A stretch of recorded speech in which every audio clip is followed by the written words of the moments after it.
नमस्कार दोस्तों, स्वागत करते हैं आप सभी का वीडियो गुरु के आज के सेशन में। आज हम यहाँ पर इंडियन हिस्ट्री का एक बहुत महत्वपूर्ण सेक्शन डिस्कस करने वाले हैं, वो है इंडियन नेशनल मूवमेंट। हालांकि इंडियन नेशनल मूवमेंट एक बहुत बड़ा पार्ट है, यानी कि सबसे ज्यादा जो क्वेश्चंस हमको देखने को मिलते हैं मॉडर्न इंडियन हिस्ट्री में, यानी कि मॉडर्न इंडिया में या मॉडर्न इंडियन हिस्ट्री में, तो वहां से हमको इंडियन नेशनल मूवमेंट के दौरान सबसे ज्यादा क्वेश्चन देखने को मिलते हैं। और इंडियन नेशनल मूवमेंट एक बड़ा चैप्टर है, तो ये लेक्चर्स जो हैं इंडियन नेशनल मूवमेंट के कई पार्ट्स में आपको मिलेंगे यहाँ पर। तो इंडियन नेशनल मूवमेंट का आज हम जो पार्ट पहला लेक्चर इसका डिस्कस करने वाले हैं। तो पहले लेक्चर में सबसे पहले समझ लेंगे कि इंडियन नेशनल मूवमेंट क्या था।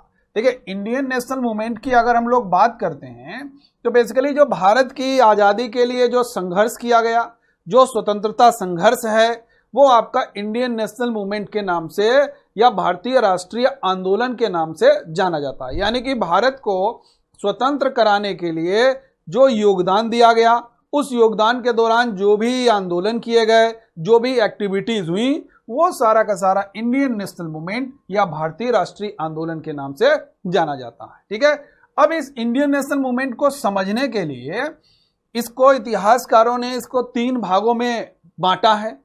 सबने अपने अलग अलग तरीके से इसको डिवाइड किया गया है, लेकिन यहां पर जो हम आपको लेक्चर्स जो प्रोवाइड करेंगे इसके इंडियन नेशनल मूवमेंट के, वो आपके रहेंगे पूरे डेट वाइज, यानी कि जो पहले घटना हुई उसके बाद में इस तरीके से यहां पर रहेंगे हम लोग। तो यहां पर हम समझ लेंगे इंडियन नेशनल मूवमेंट को बेसिकली किस तरीके से मैक्सिमम हिस्टोरियंस ने, जो इतिहासकार हैं, उन्होंने डिवाइड किया है। सबसे पहले 1885 से लेकर के 1905 इसको फर्स्ट फेज मानते हैं, यानी कि इंडियन नेशनल मूवमेंट का फर्स्ट फेज यहां मानते हैं। सेकेंड फेज जो है वो कहते हैं 1905 से 1919 तक मानते हैं, और जो थर्ड फेज है वो मानते हैं 1919 से लेकर के 1947 तक। ये बात समझ गए होंगे आप लोग। अब यहां पर आपको जो ये थर्ड फेज दिख रहा है, इट इज वेरी इंपॉर्टेंट। क्यों ये इंपॉर्टेंट है? बेसिकली इसको हम लोग गांधीयन एरा कहते हैं या गांधी युग कहते हैं। क्या कहते हैं इसको? Gandhian era.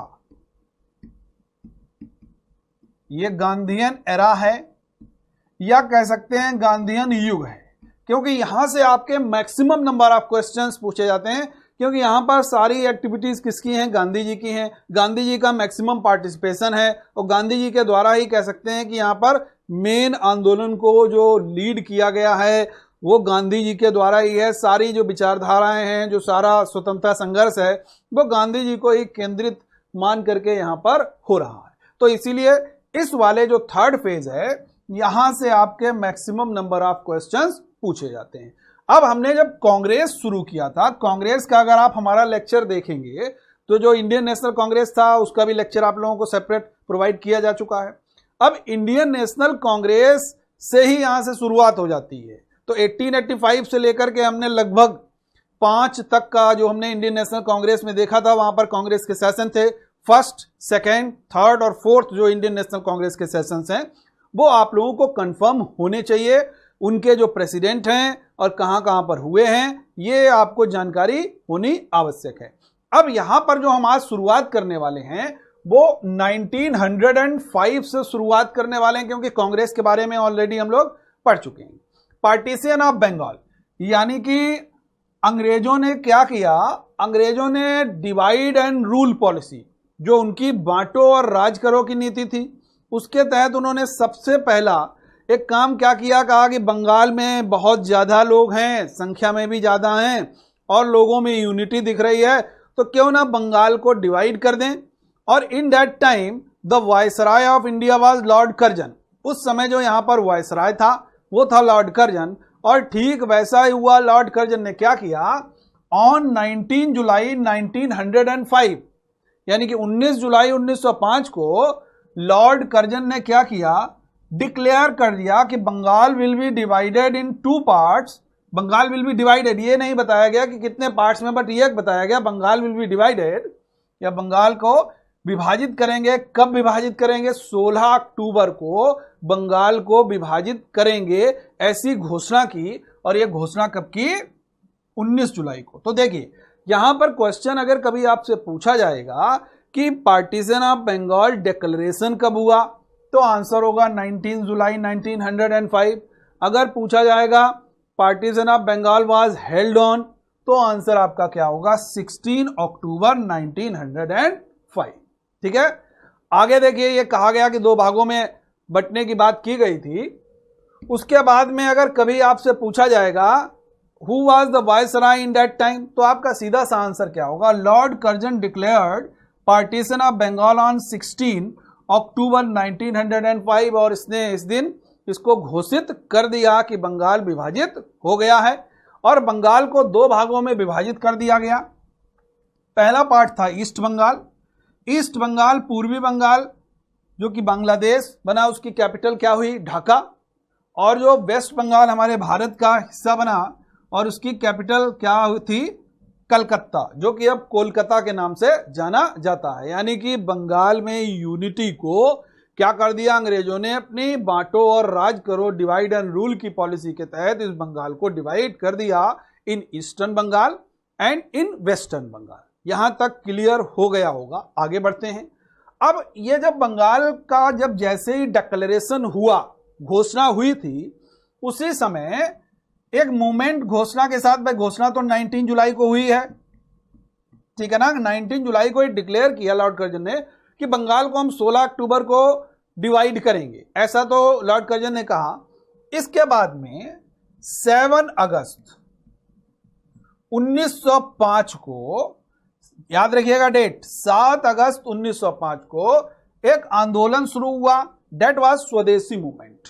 स्वदेशी मूवमेंट को ये बंगाल विभाजन के साथ ही ये आंदोलन शुरू हो गया, यानी कि इनकी घोषणा के साथ ही ये आंदोलन शुरू हो गया।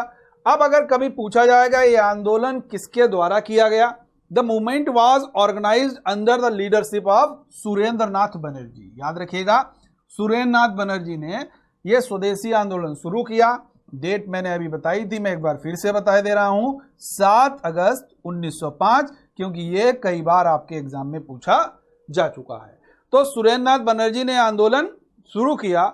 उसके ठीक बाद क्या हुआ कि बंगाल को डिवाइड तो किया जा चुका था, तो लोगों ने कहा कि हमको बांटने से कुछ नहीं होने वाला है, क्योंकि हम सब एक हैं। और उस यूनिटी को प्रेजेंट करने के लिए बंगाल के पीपल्स ने एक दूसरे की कलाई पर राखियां बांधी और एक त्योहार मनाया, डेट वाज रक्षाबंधन डे।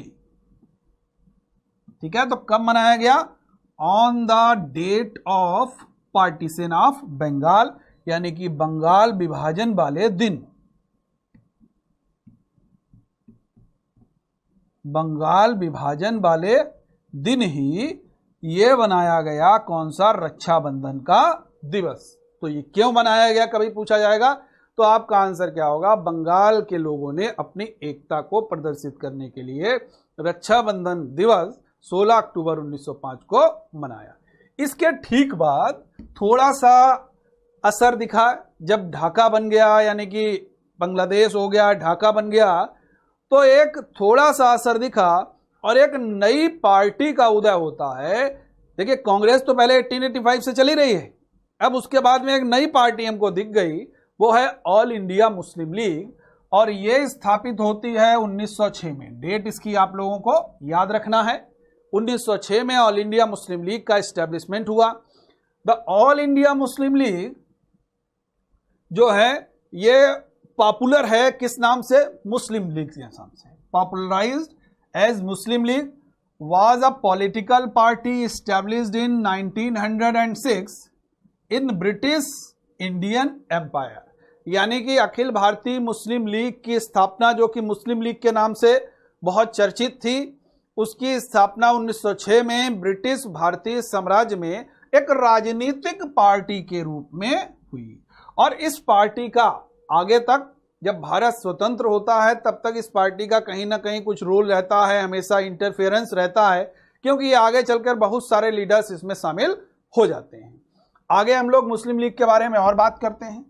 अब अगर हम बात करते हैं मुस्लिम लीग की स्थापना कहां पर हुई, तो आंसर आपका क्या होगा, ढाका में। क्या आंसर होना चाहिए आपका, ढाका में Muslim League was established on Dhaka. Dhaka के नवाब थे सलीमुल्लाह खान, उन्हीं के घर पर इस पार्टी को एस्टेब्लिश किया गया। तो जल्दी से जान लेते हैं, अगर कभी पूछा जाएगा who was the first chairman of this party, तो आपके सामने लिखा हुआ है सर सुल्तान मोहम्मद शाह। क्या लिखा हुआ? सर सुल्तान मोहम्मद शाह, और ये आगा खां थर्ड के नाम से जाने जाते थे, ठीक है ना। Was appointed the first honorary president of Muslim league, ये मुस्लिम लीग के पहले मानद अध्यक्ष नियुक्त किए गए। हालांकि he did not attend the Dhaka session, इन्होंने जो ढाका में एस्टेब्लिशमेंट हुआ उस सेशन को इन्होंने अटेंड नहीं किया। ये बात समझ में आ गई, यानी कि इनको हम संस्थापक सदस्य या संस्थापक अध्यक्ष के रूप में हम लोग नहीं जानते हैं, बट ये पहले मानद अध्यक्ष के रूप में या फर्स्ट ऑनररी प्रेसिडेंट के रूप में इनको हम लोग जरूर जानते हैं। अब यहां पर अगर हम देख लें, एग्जैक्ट डेट की बात करते हैं, मुस्लिम लीग वाज फाउंडेड बाय आगा खान, सलीमुल्लाह खान। देखिए कौन कौन से लीडर्स जुड़े थे, आगा खान जुड़े थे, सलीमुल्लाह खान जुड़े हुए थे, वकार उल मुल्क जुड़े हुए थे, मोहसिन उल मुल्क जुड़े हुए थे, और इन लोगों ने 30 दिसंबर 1906 को मुस्लिम लीग की स्थापना कर दी।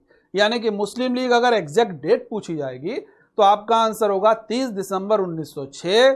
कहां पर? ढाका। कौन कौन से लीडर्स थे? आगा खान, सलीमुल्लाह खान, वकार उल मुल्क एंड मोहसिन उल मुल्क। तो ये हम लोग कह सकते हैं, हालांकि ये संस्थापक अध्यक्ष की बात अगर पूछी जाएगी, देखिए अध्यक्ष में और पहले अध्यक्ष में ये बहुत क्वेश्चन आता है, कभी भी अगर अध्यक्ष पूछा जाएगा तो आंसर आप लोगों का ऑब्वियसली आगा खां ही इसका आंसर होना चाहिए। आगे हम लोग बात करते हैं, एक रिफॉर्म है, it is called Morley Minto reform, या कह सकते हैं इसको मिंटो मॉर्ले रिफॉर्म भी कहते हैं, और इसका एक दूसरा नाम है the Indian council act. Indian council act 1909 commonly known as Morley Minto और मिंटो मॉर्ले रिफॉर्म, यानी कि इसके 3 नाम हो गए। क्या 3 नाम हो गए? चाहे आप कहें मार्ले मिंटो, ध्यान देंगे, चाहे मार्ले मिंटो कहें, चाहे मिंटो मार्ले कहें, और इसका एक और नाम है वो है इंडियन काउंसिल एक्ट, भारतीय परिषद अधिनियम। तो ये 1909 में आया। कई बार ये क्वेश्चन पूछा जा चुका है। अब इसका पर्पस क्या था? इसका पर्पस क्या था? बेसिकली ये सेपरेट इलेक्शन प्रोसीजर के लिए आया था, पृथक निर्वाचन, क्या कह सकते हैं हम लोग, पृथक निर्वाचन व्यवस्था के लिए। और पृथक निर्वाचन किसके लिए, किनको दिए जाने के लिए? मुस्लिम्स को। यानी कि एक कॉन्स्टिट्यूएंसी होगी जहां पर मुस्लिम कैंडिडेट ही इलेक्शन में खड़ा होगा और मुस्लिम कैंडिडेट ही वोट डालेगा। It is called separate election provision, और ये आया है मार्ले मिंटो एक्ट से। और ये मार्ले मिंटो एक्ट कब हुआ है? 1909 में। इस पॉइंट को आपको याद रखना है, क्लियर होना चाहिए यहां तक।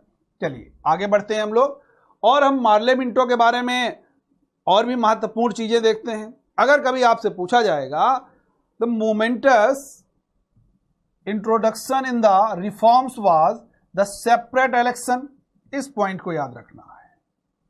Where seats were reserve for Muslims, जहां पर मुस्लिम्स के लिए सीट्स रिजर्व होंगी, and in which only Muslim would be polled, यानी कि जो कि मुस्लिम ही वहां पर वोट डालेंगे। यानी कि इसके तहत एक सीधा सा कह सकते हैं एक अलग निर्वाचन व्यवस्था मुस्लिमों के लिए रखी गई, आरक्षित व्यवस्था थी, जिसमें कहा गया उसमें केवल मुसलमान ही मतदान कर सकते हैं और कैंडिडेट भी वहां पर मुसलमान ही रहेगा। तो ऐसी व्यवस्था को सेपरेट इलेक्शन प्रोविजन या पृथक निर्वाचन व्यवस्था कही गई। और ये आया किस एक्ट से? ये मार्ले मिंटो एक्ट से आया है, जो कि 1909 में हुआ था। अब हम लोग बात करने वाले हैं दिल्ली दरबार। ये दिल्ली दरबार क्या है? देखिए महत्वपूर्ण घटना है। दिल्ली दरबार बेसिकली ये कई बार हुआ है। कितने बार हुआ है? 3 बार हुआ है। तो देख लेते हैं, यहां पर जो डेट वाइज बात करेंगे वो 1911 के दिल्ली दरबार की बात करेंगे, जो कि तीसरा दिल्ली दरबार के रूप में जाना जाता है। इसकी घोषणा हुई on 22 March 1911। A royal proclamation announced that the दरबार would be held in December। और इसमें घोषणा कर दी गई 22 मार्च को कि जो दिल्ली दरबार है, जो शाही उद्घोषणा के द्वारा बताया गया कि जो दिल्ली दरबार है वो होगा कब, दिसंबर में होगा। ऐसी घोषणा शाही घोषणा के माध्यम से की गई। और दिल्ली दरबार ये हुआ है 12 दिसंबर 1911 को। ये डेट याद रखेंगे, तीसरा दिल्ली दरबार है। अब यहां पर हम देख लेते हैं बेसिकली ये था क्या। दिल्ली दरबार एक भारतीय शाही शैली की सामूहिक सभा थी, ठीक है, जो भारत के सम्राट या महारानी के उत्तराधिकार को चिन्हित करने के लिए भारत के दिल्ली के कोरोनेशन पार्क में आयोजित की गई थी। यानी कि यहां पर जो ब्रिटेन का राजा है और जो सम्राट है या महारानी है, उसका जो सक्सेसर मतलब समझते हैं ना, उत्तराधिकार को, उसके उत्तराधिकार को चिन्हित करने के लिए, मार्क करने के लिए, बताने के लिए कि हम ही आप लोगों को रिप्रेजेंट कर रहे हैं, हमसे ही आप लोग हो। एक जो नहीं समझते हैं हम लोग, एक सामान्य सी भाषा में अपना जलवा खरोश, अपनी सारी चीजें दिखाने के लिए जो ये दरबार आयोजित किया गया था। कहां पर आयोजित किया गया था? भारत के दिल्ली के कोरोनेशन पार्क में इसको आयोजित किया गया था। अब यहां पर हम देख लेते हैं यह कितनी बार हुआ है, कब कब हुआ है। सबसे पहले अगर पूछा जाएगा इसका दूसरा नाम क्या है, तो आप कह सकते हैं it is also called as imperial दरबार। किस नाम से जानते हैं इसको? इंपीरियल दरबार के नाम से जानते हैं। It was held 3 times. कितने बार हुआ है? It is very important question. कब कब हुआ है? इन 1877, इन 1903 एंड इन 1911, जो कि हमने 1911 को आप लोगों के सामने डिस्कस किया है। तो क्वेश्चन यहां से बन सकता है कितने बार हुआ है, तो 3 बार। कब? 1877, 1903 और 1911। अगर एक क्वेश्चन आपको यह मिल जाए, हु वाज द वायसराय इन 1911 दिल्ली दरबार, 1911 के दिल्ली दरबार में, तो आपका आंसर होगा लॉर्ड हार्डिंग।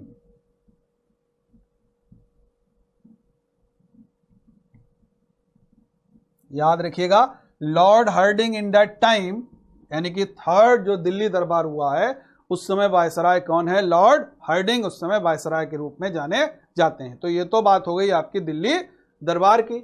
अब दिल्ली दरबार का एक और महत्वपूर्ण पॉइंट हम लोग देख लेते हैं। उस समय यानी कि राजा कौन थे, किसके सम्मान में, किसको उत्तराधिकार के रूप में वहां पर रिप्रेजेंट किया गया था। तो 1911 में द दिल्ली दरबार ऑफ 1911 विद किंग जॉर्ज पंचम, आप देख सकते हैं जॉर्ज 5th या जॉर्ज पंचम एंड क्वीन मैरी सीटेड। यानी कि ये जो दरबार था इसमें कौन लोग बैठे? किंग जॉर्ज पंचम और क्वीन मैरी को एक साथ यहां पर बिठा करके सम्मानित किया गया। तो ये आपका क्वेश्चन बन सकता है कि 1911 का दिल्ली दरबार किसके सम्मान में रखा गया? तो आप कह सकते हैं जॉर्ज पंचम के सम्मान में यह दरबार रखा गया था। अब इसके बाद में जो महत्वपूर्ण एक डेट है वो है हमारी 1916 की, और यह है होम रूल लीग मूवमेंट। अब इसको हम लोग जानते हैं होम रूल लीग मूवमेंट क्या है। होम रूल लीग मूवमेंट के बारे में अगर हम बात करते हैं तो यह मूवमेंट एक ऐसा मूवमेंट है जिसमें 2 लोगों ने पार्टिसिपेट किया, यानी कि 2 लोगों के द्वारा यह चलाया गया है। तो यह आंदोलन कैसा है? ब्रिटिश भारत में एक आयरिश होम रूल आंदोलन और अन्य घरेलू नियमों आंदोलन की तर्ज पर एक आंदोलन था। समझ रहे हैं ना ये बात? यानी कि the Indian home rule movement was a movement in British India on the lines of the Irish home rule movement and other home rule movement. यानी कि अगर कभी पूछा जाएगा तो आप कह सकते हैं ये आयरिश की तर्ज पर भी माना जाता था। नेक्स्ट पॉइंट हम लोग देखते हैं, ये जो होम रूल लीग आंदोलन हुआ है इसके 2 ब्रांचेज हो गई हैं, 2 प्रमुख दलों में ये डिवाइड हो गया है। पहला है all India Home Rule league और दूसरा है इंडियन होम रूल लीग। ठीक है ना? अगर कभी आपसे पूछा जाएगा home Rule league movement, home Rule league आंदोलन कब शुरू हुआ, तो आंसर तो यही रहेगा 1916। बट अगर कभी पूछा जाएगा all India Home Rule league और इंडियन होम रूल लीग दोनों अलग अलग हैं, इसकी ब्रांचेज हैं, तो जल्दी से देख लेते हैं। सबसे पहले हम लोग देखते हैं इंडियन होम रूल लीग। अगर कभी आपसे पूछा जाएगा the Indian home Rule league was founded by बाल गंगाधर तिलक। ये तिलक ने किया है, मोस्ट इंपॉर्टेंट है ये तिलक ने। कहां पर? तो आंसर क्या होगा? पुणे में। और कब? तो आंसर होगा अप्रैल 1916, यानी कि अप्रैल 1916 में लोकमान्य बाल गंगाधर तिलक के द्वारा पुणे में इंडियन होम रूल लीग की स्थापना की गई। और दूसरा है the All India Home Rule League. अगर हम लोग All India Home Rule League के बारे में बात करते हैं, the All India Home Rule League was founded by Annie Besant in Adyar and Adyar in Madras. कब? सितंबर में। यानी कि All India Home Rule League established by Shrimati Annie Besant in where? कहां पर? तो आंसर क्या हो गया आपका? अडयार। अडयार कहां पर है? मद्रास में। अगर डेट पूछी जाएगी तो सितंबर 1916, यानी कि इंडियन होम रूल लीग में कौन है? इंडियन। याद करने का तरीका, इंडियन होम रूल लीग में कौन है? इंडियन है। इंडियन कौन है? बाल गंगाधर तिलक है। और all India Home Rule league में कौन है? बाहर की महिला है एनी बेसेंट। और एनी बेसेंट कहां की थी? आयरलैंड की थी। ये भी याद रखिएगा, एनी बेसेंट आयरलैंड की थी। और एनी बेसेंट एक मात्र ऐसी महिला है, यानी कि कह सकते हैं भारतीय राष्ट्रीय कांग्रेस की अध्यक्ष बनने वाली पहली महिला। पहली महिला, याद रखिएगा। यानी कि Annie Besant was the first female chairman या first lady chairman of the Indian National Congress. But Indian अगर पूछा जाएगा तो सरोजिनी नायडू का नाम होगा। पहली भारतीय महिला कांग्रेस की अध्यक्ष बनी सरोजिनी नायडू। बट ओवरऑल पूछा जाएगा पहली महिला अध्यक्ष कांग्रेस की, तो आंसर आपका क्या होगा? Shrimati Annie Besant. इन्हीं के द्वारा ही मद्रास के अडयार में 1916 सितंबर में all India Home Rule league की स्थापना की गई। तो ये हमारा सेशन आज यहां कर कंप्लीट होता है। और इसके बाद में भी हम आगे इसका चरण जारी रखेंगे, यानी कि इंडियन नेशनल मूवमेंट से लगातार आप लोग जुड़े रहेंगे। अब इसके जो आगे की जो भी घटनाएं हैं वो डेट वाइज हम लोग डिस्कस करते रहेंगे। तो आज का सेशन हमारा यहाँ पर कंप्लीट होता है। फिर से इंडियन नेशनल मूवमेंट में आपसे हम मुलाकात करेंगे नए आगे युग के साथ, यानी कि जो इंडियन नेशनल मूवमेंट का अगला चरण चल रहा है। Thank you for watching.